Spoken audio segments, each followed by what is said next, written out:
నిజామాబాద్ జిల్లాలోని ప్రధాన వార్తల విషయానికి వస్తే చేతికొచ్చిన పంట కళ్ళ ముందే ఎండిపోవడంతో రైతులు పడరాని పాటలు పడుతున్నారు.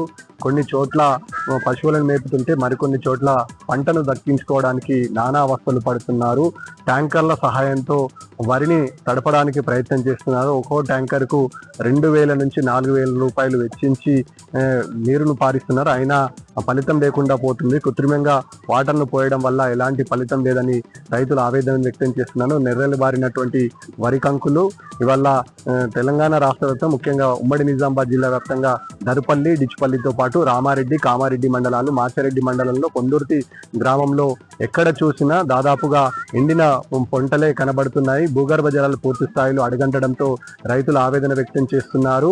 పంటను కాపాడుకోవడానికి అందిన కాడికి అప్పు సప్పు చేసి రైతాంగం తీవ్ర ఇబ్బందులు పడి పొట్టకొచ్చిన పంటను దక్కించుకోవడానికి ప్రయత్నం చేస్తున్న సందర్భం ఉమ్మడి నిజామాబాద్ జిల్లా వ్యాప్తంగా ఉంది. దాదాపుగా బోర్లు ఎత్తిపోవడంతో ఒక్కో రైతు అప్పో సప్పు చేసి దాదాపు 500 నుంచి 600 ఫీట్ల నీటిని బోర్ల ద్వారా వేసినా ఫలితం లేకుండా పోతుంది.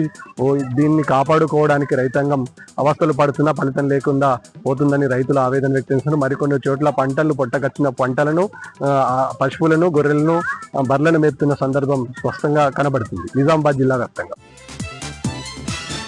కామారెడ్డి జిల్లాలోని ప్రధాన వార్త విషయానికి వస్తే కామారెడ్డి జిల్లా రాజంపేట్ మండలం పొందుర్తి గ్రామంలో ఓ రైతు ఆత్మహత్య చేసుకున్నాడు. తిరుగుడు స్వామి అనే 36 సంవత్సరాల యువ రైతు ఫ్యాన్కు ఊరేసుకొని ఆత్మహత్య చేసుకున్నాడు. తనకున్న 2 ఎకరాల భూమికి చేతికొచ్చే సమయంలో నీరు అందక తీవ్ర ఇబ్బందులు పడుతున్నాడు.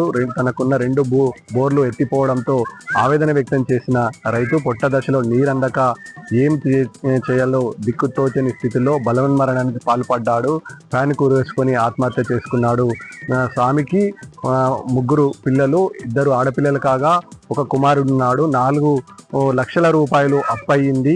చేతికొచ్చిన పంట ఇక ఎండిపోవడంతో ఏం చేయాలో దిక్కు తెలిసిన స్థితిలో బలవన్మరణానికి పాల్పడ్డాడు. అధికార యంత్రాంగం తక్షణమే స్పందించి స్వామిని ఆదుకోవాలని కుటుంబ సభ్యులు డిమాండ్ చేస్తున్నారు. 2 బోర్లు ఫెయిల్ కావడంతో దిక్కు తెలిసిన స్థితిలో చనిపోయాడని కుటుంబ సభ్యులు ఆవేదన వ్యక్తం చేస్తున్నారు.